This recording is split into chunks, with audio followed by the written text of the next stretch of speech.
के 11 बजे के बीच में उपस्थित हूं आप सबके सामने। आज जिनकी कुंडली लेकर के आया हूं, इनका नाम है समीर और कृष्ण पक्ष के अमावस्या के जन्म होने के कारण चंद्रमा पापक हैं। अब पापक होंगे तो क्या करेंगे? मैंने ये कई बार और लगभग सुबह वाले प्रत्येक कार्यक्रम में ये बात कहता हूं। तो पापक होंगे तो दुर्बुद्धि से युक्त, आसानी से और सरलता से ही व्यक्ति जो है वो किसी के वश में नहीं होता है, इसको बांधना पड़ता है। और हमारे यहाँ गांव में कहावत है कि व्यक्ति बांधे नहीं जाते, पशु बांधे जाते हैं। व्यक्ति का विचार जो है वो हमेशा विचरणशील है, दूसरों के लाभ और हानि को देख करके अपने आप को कुंठित करता है और अपने आप को परेशान करता है। धन कमाने के लिए कई बार बहुत ज्यादा लिप्सा में युक्त रहता है, धन कमाने के लिए दूर जाना पड़ता है। पेट भरने भर का व्यक्ति कई बार जो होता है वो धन कमा पाता है, या कई बार व्यक्ति ऐसा होता है कि हमेशा ही लिपटता लिपटता सा रहे, एक चीज छोड़ना चाहे कि नहीं ये ठीक नहीं है, पर फिर भी वो जबरदस्ती लिपट जाए, फिर उसको छुड़ाना चाहे, फिर वो जबरदस्ती लिपट जाए। मतलब क्या है कि यहाँ पे समस्याएं हैं जीवन में।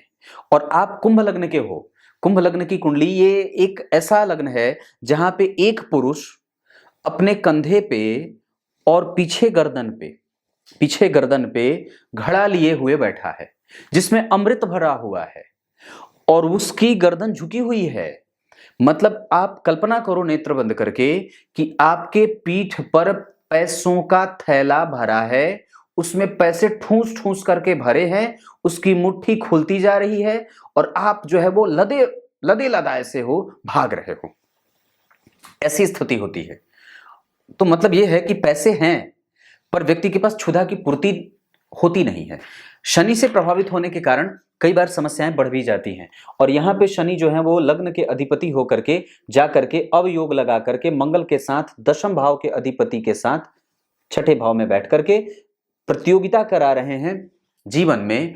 और एक तरीके से अच्छा भी हो रहा है, क्योंकि इस कुंडली के लिए दशम भाव के अधिपति जन्म कुंडली में लग्नेश और दशमेश एक साथ बैठ करके व्यक्ति को ढाढ़स, साहस, प्रतिक्रियावादी और हमेशा ही चिंता में लगा रहे, काम को लेकर के हमेशा ही उत्सुक बना रहे, मेहनत करने वाला, लोगों को लेकर के साथ चलने वाला और प्रतियोगी किस्म का होता है।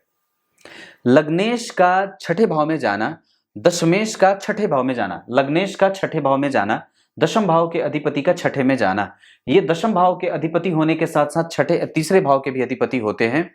मंगल इस कुंडली के लिए बहुत अच्छे नहीं होंगे, इस कुंडली के लिए सूर्य अच्छे नहीं होंगे, इस कुंडली के लिए बुध अच्छे नहीं होंगे। लेकिन इस कुंडली के लिए अच्छे कौन होंगे, किनकी दशाएं अच्छी जा सकती हैं? इस कुंडली में सबसे अच्छी दशा राहु की जाएगी, पक्की बात है। इस कुंडली में मंगल की दशा कमजोरी वाली जा सकती है, डराने वाली, डर से युक्त रखने वाली, लाभ को कष्ट देने वाली, लाभ में हानि पहुंचाने वाली, लाभ को कम करने वाली मंगल की दशा हो सकती है। प्रतियोगिता में रखने वाली, प्रतियोगिता में डालने वाली, क्योंकि दशम भाव का अधिपति नीच का है ना। जन्म कुंडली के पराक्रमेश नीच के हो रहे हैं, पराक्रमेश, लग्नेश और दशम भाव के अधिपति और 12वें भाव। इस कुंडली में शनि की दशा भी ठीक जाएगी, लेकिन आप जब गौर करते हैं तो पश्चिम दिशा अच्छी है, शनिवार का दिन अच्छा है, शुक्रवार का दिन अच्छा है। इनकी कुंडली के लिए मीन लग्न अच्छा हो सकता है, उसके बाद वृषभ लग्न अच्छा हो सकता है, उसके बाद मकर लग्न अच्छा हो सकता है, उसके बाद तुला लग्न भी अच्छा हो सकता है। ये 4 राशियां आपके लिए अच्छी हो सकती हैं। बुरी कौन? कन्या, मिथुन, सिंह और वृश्चिक। ये 4 राशियां आपके लिए अच्छी नहीं है। 8 नंबर आपकी कुंडली के लिए अच्छा नहीं है, आपकी कुंडली के लिए 7 नंबर अच्छा हो सकता है। एक बात और कहूंगा, आपकी कुंडली के लिए 8 और 7 दोनों में से 7 अच्छा है। पर एक बात और भी समझने वाली है कि आपकी कुंडली में लग्न के अधिपति छठे में जा रहे हैं, ये व्यक्ति के काम को प्रतियोगिता में डालने वाला बना रहे हैं। दशम भाव के अधिपति का नीचस्थ होकर के और वहां से चौथी दृष्टि से जन्म कुंडली में भाग्य को देख लेने से भाग्य में कमजोरी भी दे रहे हैं। उनकी 7वीं दृष्टि जन्म कुंडली में उच्च की पड़ रही है, इस वजह से व्यक्ति को विदेश वास करना पड़ता है और बाहर जाकर के धन कमाना पड़ता है, द्वंद्व में रहना पड़ता है, विदेश से जाकर के पैसे कमाने पड़ते हैं और कई बार घर बार छोड़ने की स्थिति भी आती है या घर छोड़ करके बाहर निवास करना पड़ता है। ये अभी विदेश में रह भी रहे हैं। मंगल की 8वीं दृष्टि जो है वो लग्न पे है और गुरु से केंद्र में होने के कारण मंगल के नीच राशि और गुरु की उच्च राशि जरा गौर करिए, मंगल जो बैठे हैं वो जन्म कुंडली में गुरु की उच्च राशि में और मंगल की नीच राशि। गुरु अपने उच्च की राशि में केंद्र से हैं, इस वजह से यहां गुरु की दशा अच्छी जाएगी।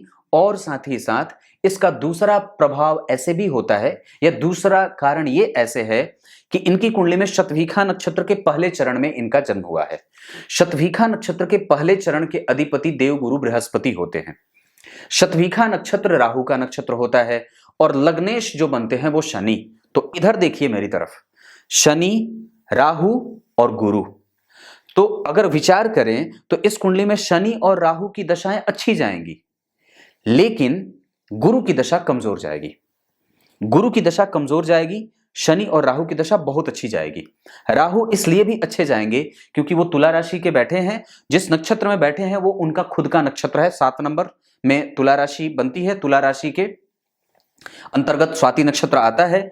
उस पे गुरु का प्रभाव, चंद्रमा का प्रभाव। वस्तुतः आपकी कुंडली में नैसर्गिक रूप से चंद्रमा जो होते हैं वो छठे भाव के अधिपति आपकी कुंडली में जो नैसर्गिक रूप से शुभग्रह होकर के और यहां पे वर्तमान परिस्थिति में पापक ग्रह बन रहे हैं और तीसरे भाव में जाकर के व्यक्ति को ऋणी बना रहे हैं, ऋण में रखने वाला। साथ ही साथ आप इधर देखो ना मेरी तरफ, कहां देख रहे हैं?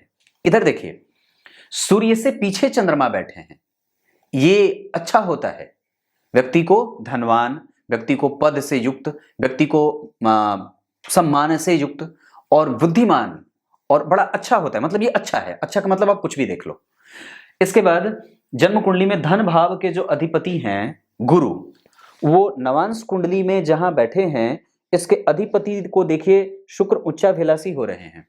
इसका मतलब है कि व्यक्ति की कुंडली में धन को कभी भी समस्या से युक्त नहीं देखा जा रहा है। हाँ, इतनी बात पक्की है कि व्यक्ति के पास व्यय हमेशा बना रहेगा और व्यक्ति हमेशा ही निडर नहीं है, वो डरता रहता है। क्यों? क्योंकि गुरु, चंद्रमा, केतु के ऊपर राहु जैसे ग्रह का प्रभाव है। हालांकि राहु को गुरु और चंद्रमा देख रहे हैं, राहु ने गुरु और चंद्रमा को नहीं देखा है। इस कुंडली के लिए गुरु जो होते हैं वो धन के अधिपति होने के साथ साथ लाभ के अधिपति, पापी भाव के अधिपति होकर के अपने भाव से पंचमस्त और लाभ भाव से राहु तृतीय एकादशवें के संबंध में अपने मित्र की राशि में बैठ करके, राहु शुक्र के मित्र होते हैं और शुक्र यहां के अधिपति होकर के, भाग्य भाव के अधिपति होकर के लक्ष्मी योग बना रहे हैं। स्वग्रही होने के साथ साथ बुध के साथ बैठे हैं। भाग्य भाव के अधिपति शुक्र, पंचम भाव के अधिपति बुध का एक साथ केंद्र त्रिकोण राजयोग बना देना और यहां पे सूर्य जैसे ग्रह का बैठना जो कि जन्म कुंडली का सप्तमेश है। तो केंद्र, त्रिकोण और त्रिकोण, केंद्र, त्रिकोण और त्रिकोण और केंद्र में आकर के बैठे। इस वजह से इस कुंडली में शुक्र की दशा भी अच्छी जाएगी, इस कुंडली में बुध की दशा भी अच्छी जाएगी।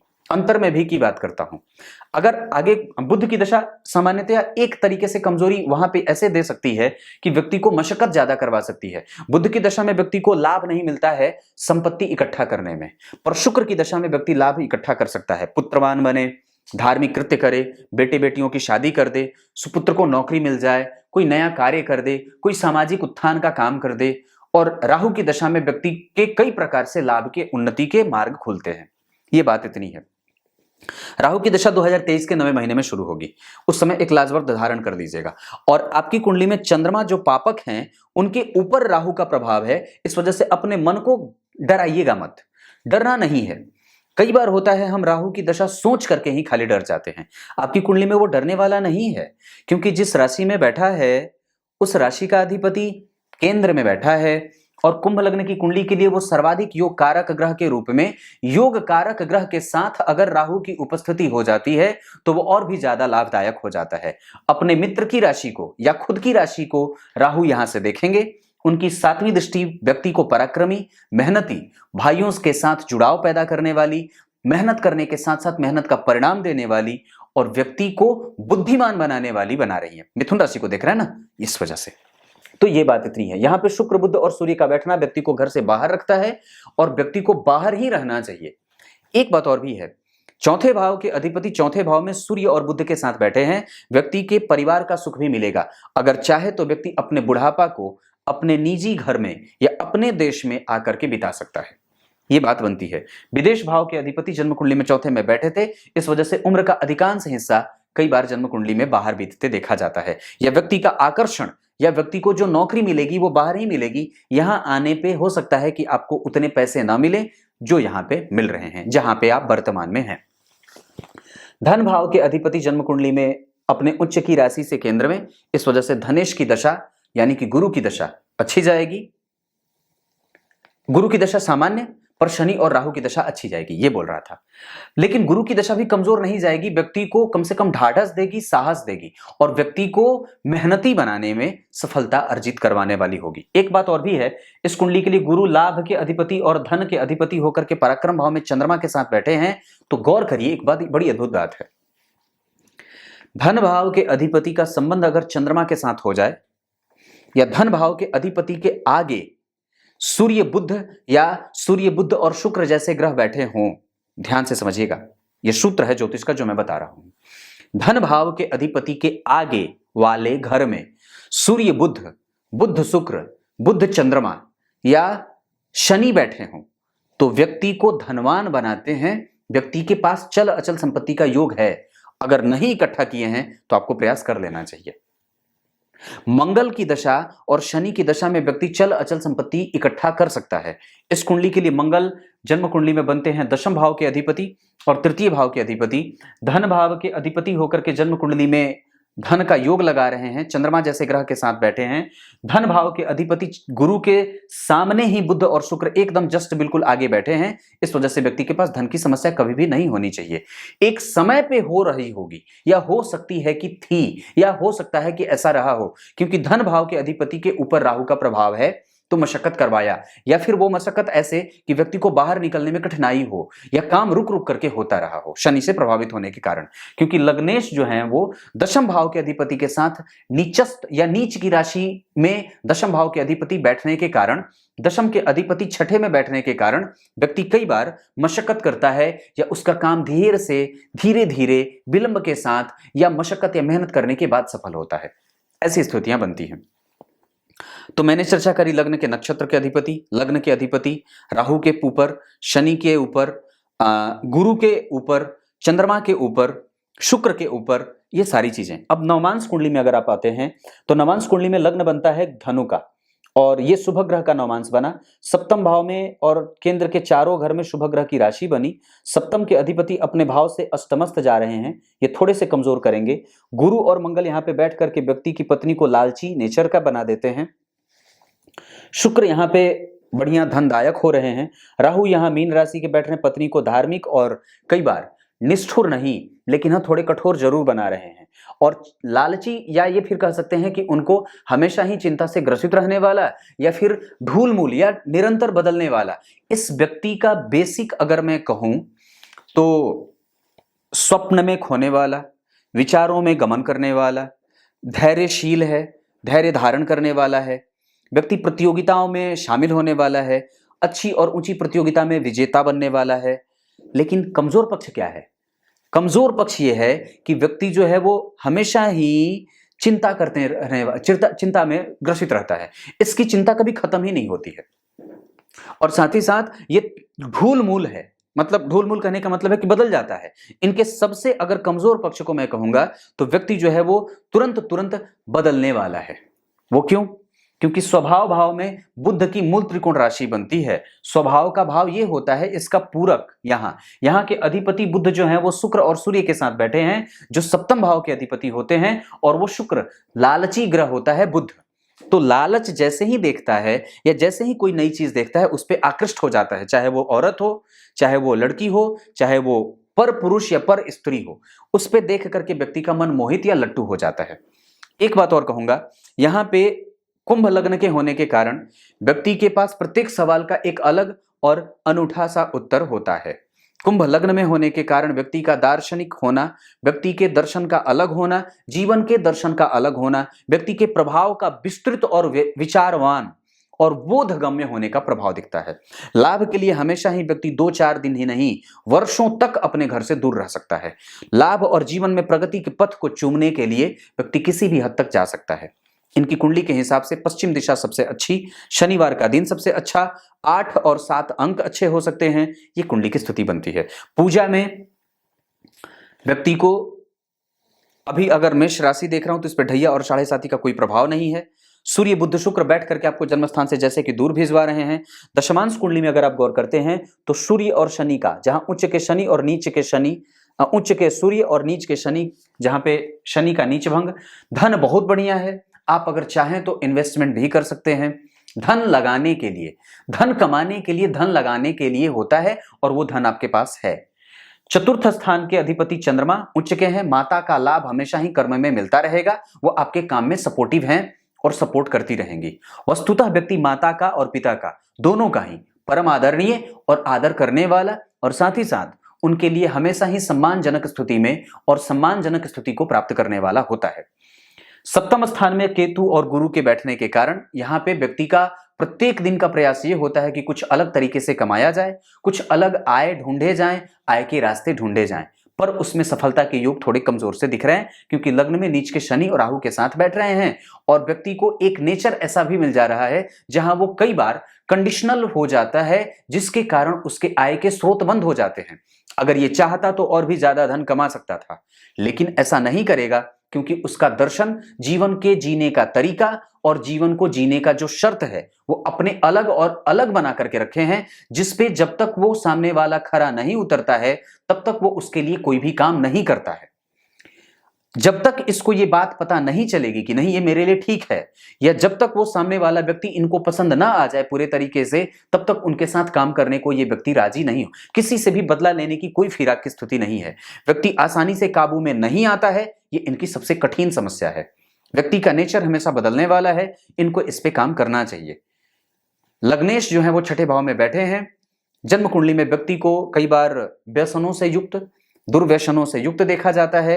हालांकि कुंभ राशि है, लग्न के अधिपति मंगल के साथ बैठे हैं, तो व्यक्ति के जीवन में शत्रु प्रायः बनते रहते हैं। ऋण देने से कई बार व्यक्ति उलझ जाता है, देने से बचना चाहिए, क्योंकि चंद्रमा पहले ही कमजोर, सूर्य जो है वो पहले ही अष्टम भाव के अधिपति के साथ बैठ रहे हैं इस वजह से, और मंगल भी नीच के, इस वजह से शेयर, सट्टेबाजी, लॉटरी आदि से व्यक्ति को बचने का प्रयास करते रहना चाहिए। ये आपकी कर्म कुंडली। दशम भाव के अधिपति लग्न में नीच के हो रहे हैं, इस वजह से बाहर जाना पड़ा।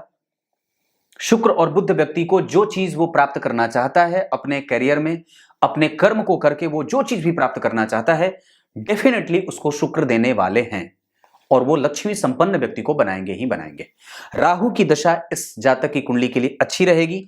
इसको और भी अगर अच्छे तरीके से समझा दूं तो पक्के तौर पे वो अच्छी जाएगी, बोल दिया। संतान वगैरह के लिए अगर विचार करता हूं तो आपकी कुंडली में संतान का सुख बहुत बढ़िया है। संतान को लेकर के कोई भी समस्या नहीं है, उसको लेकर के बिल्कुल भी चिंता नहीं करनी चाहिए। संतान उच्च शिक्षा के क्षेत्र में सफलता अर्जित कर सकती है और संतति का सुख हमेशा मिलेगा। वाहन वगैरह के लिए अगर विचार करते हैं तो निसंदेह हो सकता है, विदेशों में तो गाड़ियां वैसे भी बड़ी आसानी से उपलब्ध होती हैं, पर यह विदेश जाकर के मिलता है। विदेश में कई बार यहां पे रहने पे उसको मशक्कत करनी पड़ती है, या देर से मिलता है, या फिर कई बार बाहर जाने पर ही मिलता है, ये बात भी दिखती है। व्यक्ति का व्यय हमेशा ही असंतुलन को इशारा कर रहा है, इस वजह से उस पर नियंत्रण की आवश्यकता है। आपकी कुंडली में व्यय भाव के अधिपति उसे देख रहे हैं, नीच के मंगल के साथ बैठे हैं, इस वजह से कई बार अप्रासंगिक व्यय जीवन में आता है, अचानक आता है। मंगल की दशा चल रही है, ये आपकी कुंडली में प्रतियोगिता बढ़ा रहे हैं। इस दशा काल में व्यक्ति को सावधान रहना चाहिए, सतर्क रहना चाहिए, धन को लेकर के, स्वास्थ्य को लेकर के। चंद्रमा की दशा में, शुक्र की दशा में, आपकी कुंडली के हिसाब से सूर्य की दशा में पत्नी को और पिता को सावधान रखना होगा। उसके बाद अगर मैं और भी निकट से आकर के समझाऊं तो राहु की दशा में धर्म का पक्ष बढ़ेगा, प्रभाव बढ़ेगा, भाग्य का बल बढ़ेगा, यात्राएं बढ़ेंगी और व्यक्ति दान देता है, धार्मिक कृत्य करता है, मेहनत करने का प्राबल्य बढ़ता है और व्यक्ति फिर से जवान होने जैसा महसूस करता है। मंगल की दशा में शुक्र अभी चल रहे हैं। 2022 से सूर्य और मंगल एक साथ आएंगे, जो इस कुंडली में दोनों केंद्रों के अधिपति होते हैं।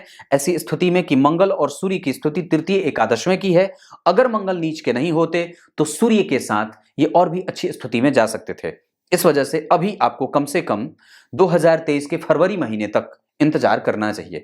चंद्रमा की दशा आपकी कुंडली के लिए पापक है, परंतु वो गुरु के साथ बैठे हैं और इस कुंडली के लिए वो रोगेश होकर के तृतीय भाव में बैठे हैं, तो विपरीत स्थिति का निर्माण पहले करेंगे पर बाद में जाकर के वो अच्छे परिणाम देने वाले होंगे। मंगल में सूर्य वाली भी दशा मैं बहुत ज्यादा कमजोर नहीं कहूंगा, उसे भी सामान्यतया अच्छा ही कहूंगा। चंद्रमा तृतीय भाव में गुरु के साथ, तृतीय भाव में पापग्रह की राशि का बनना, छठे भाव में शुभ ग्रह की राशि का बनना यह ठीक नहीं है। अष्टम भाव में पापग्रह की राशि का नहीं बनना और शुभ ग्रह की राशि का बनना यह ठीक नहीं है।